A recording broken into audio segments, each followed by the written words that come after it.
Hi friends, എല്ലാവർക്കും നമസ്കാരം. എൻ്റെ പുതിയൊരു വീഡിയോയിലേക്ക് സ്വാഗതം. അപ്പോൾ നമ്മളിന്നോട് സംസാരിക്കാൻ പോകുന്നത് ലാലേട്ടനും നമുക്ക് ഒന്നിച്ച് വന്നിട്ടുള്ള സിനിമകളെ കുറിച്ചാണ് കേട്ടോ. ഇത് 5ാമത്തെ ഭാഗമാണ്. 4 ഭാഗങ്ങൾ ഓൾറെഡി ഇതിൽ ചെയ്തിട്ടുണ്ട്. വീഡിയോയിലേക്ക് പോകാം.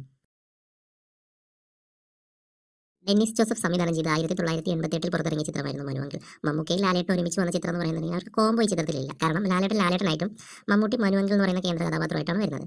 ലാലേട്ടൻ ഒരു ക്യാമിയോ റോൾ മാത്രമാണ് അതിൽ വരുന്നത്. അതുപോലെ തന്നെ നമ്മുടെ സുരേഷ് ഗോപിയും ഇതിലൊരു ക്യാമിയോ റോൾ ചെയ്യുന്നുണ്ട്. ആ വർഷത്തെ മികച്ച കുട്ടികളുടെ ചിത്രം എന്നുള്ള ലേബലിൽ ഈ ചിത്രം നാഷണൽ അവാർഡിന് വരെ പോയിട്ടുണ്ടായിരുന്നു കേട്ടോ.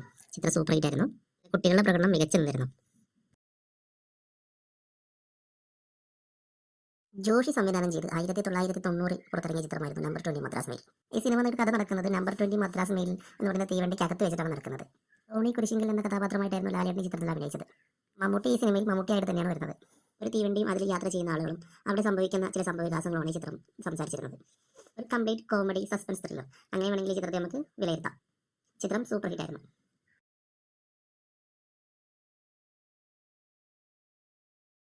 1998 ഫാസിൽ സംവിധാനം ചെയ്ത് ഹരികൃഷ്ണൻസ് പുറത്തിറങ്ങുന്നത്. 2 ക്ലൈമാക്സുള്ള ഒരു മലയാള ചലച്ചിത്രം ഇതിന് മുന്നേ വേറെ ഉണ്ടായിരുന്നു, സംശയമാണ്. ഹരികൃഷ്ണൻസിന് അങ്ങനെ 2 ക്ലൈമാക്സ് ഉണ്ടായിരുന്നു. മലയാള സിനിമയിലെ എക്കാലത്തെയും സൂപ്പർ സ്റ്റാറുകളായ ലാലേട്ടനും മോഹൻലാലും കൂട്ടിന് ജോബി ചാവളയും. കൃഷ്ണന്റെ സ്വന്തം ഹരയായി മമ്മൂക്കായും ഹരയുടെ സ്വന്തം കൃഷ്ണനായി ലാലേട്ടനും. അതുപോലെ തന്നെ ഇവർ രണ്ടുപേരുടെയും നായികയായിട്ട് മീര എന്ന കഥാപാത്രത്തിൽ ജോബി ചാവളയും. ചിത്രം ബമ്പർ ഹിറ്റായിരുന്നു.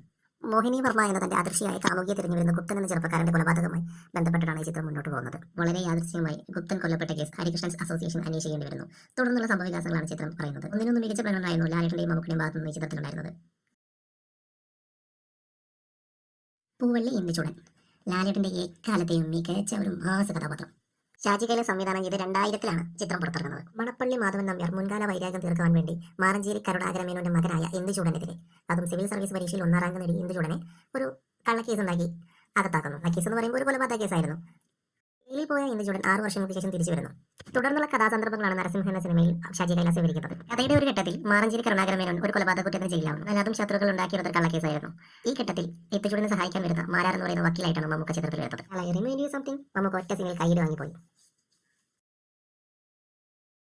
ഇന്ത്യൻ സിനിമാ ചരിത്രത്തിൽ തന്നെ 2020 പോലൊരു ചിത്രം അപൂർവം തന്നെയായിരുന്നു. അമ്മ എന്ന താരസംഘടനയ്ക്ക് വേണ്ടി ദിലീപ് നിർമ്മിച്ച് ജോഷി സംവിധാനം ചെയ്ത 2020 മലയാള സിനിമയിലെ എല്ലാ താരങ്ങളെയും കോർത്തിറക്കി പുറത്തിറക്കിയ ചിത്രം ഒരു തട്ടിക്കൂട്ട് സിനിമയാവുമെന്നാണ് ആദ്യം പ്രതീക്ഷിച്ചിരുന്നെങ്കിലും മലയാളത്തിലെ എക്കാലത്തെയും ഹിറ്റടിക്കാൻ ഈ ചിത്രത്തിലായിരുന്നു. ഇതുപോലെ ഇനിയൊരു സിനിമ സാധ്യമാവുമോ അറിയില്ല, കാത്തിരിക്കാം. ദേവരാജ് പ്രതാപവർമ്മയായി ലാലേട്ടനും അഡ്വക്കേറ്റ് രമേശ് നമ്പ്യാറായിട്ട് മമ്മൂക്കായും. തീ പാറിച്ചു. ഒരു പ്രതികാര കഥയായിട്ടായിരുന്നു 2020 വന്നത്. അരുൺ എന്ന ചെറുപ്പക്കാരന്റെ കൊലപാതക കേസിൽ മംഗലാപുരത്ത് നിന്ന് കേരളത്തിലേക്ക് വന്ന ചെറുകിട കച്ചവടക്കാരനായ ദേവൻ എന്ന് പറയുന്ന ഒരാളെ പോലീസ് അറസ്റ്റ് ചെയ്യുന്നു. രമേശ് നമ്പ്യാർ ദേവനെ ജാമ്യത്തിലെടുക്കുന്നു. എന്നാൽ ദേവൻ നിരപരാധിയാണോ? മോഡിലേക്ക് മാറുന്നു. ആ വർഷത്തെ ഏറ്റവും വലിയ ചിത്രം 2020 ആയിരുന്നു. 2013 രഞ്ജിത്തിന്റെ സംവിധാനത്തിൽ പുറത്തിറങ്ങിയ ചിത്രമായിരുന്നു കടൽ കടന്ന മാത്തുക്കുട്ടി. ജർമ്മൻ സിറ്റിസണായ മാത്തുക്കുട്ടി തൊഴിലില്ലായ്മ അനുഭവിക്കുന്ന ഒരു ഭർത്താവ് കൂടിയാണ്. കുടുംബം വരുന്ന ഭാര്യയും അടിമയായ ഭർത്താവും. അവരുടെ ജീവിതം മുന്നോട്ട് പോകുന്നതിനിടയ്ക്ക് അവിചാരിതമായി മാത്തുക്കുട്ടിക്ക് കേരളത്തിലേക്ക് വരേണ്ട സാഹചര്യം വരുന്നു. അത് മറ്റൊന്നിനും വേണ്ടിയായിരുന്നില്ല.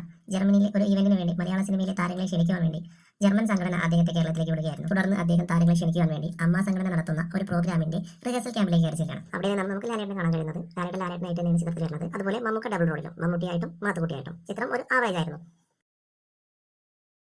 അപ്പോൾ 5 പാർട്ടുകളായിട്ട് നമ്മൾ ചെയ്ത ലാലേട്ടനും മമ്മൂക്കയും ഒന്നിച്ച് അഭിനയിച്ച ചിത്രങ്ങൾ ഈ പാർട്ട് ഇവിടെ പൂർണ്ണതാണ്. അപ്പോൾ ബാക്കിയുള്ള പാർട്ടുകൾ കാണാനുള്ളവർ ഒന്ന് പോയിട്ട് കാണണം. അതുപോലെ ഞാൻ ഏതെങ്കിലും സിനിമ വിട്ട് പോയിട്ടുണ്ടെങ്കിൽ അത് കമൻറ്റായിട്ട് തന്നെ ഓർപ്പെടുത്താൻ ശ്രമിക്കണം. അപ്പോൾ എൻ്റെ വീഡിയോ ഇത്രയേ ഉള്ളൂ. എല്ലാവരും ലൈക്ക് ചെയ്യുക, ഷെയർ ചെയ്യുക, സബ്സ്ക്രൈബ് ചെയ്യുക. Thank you.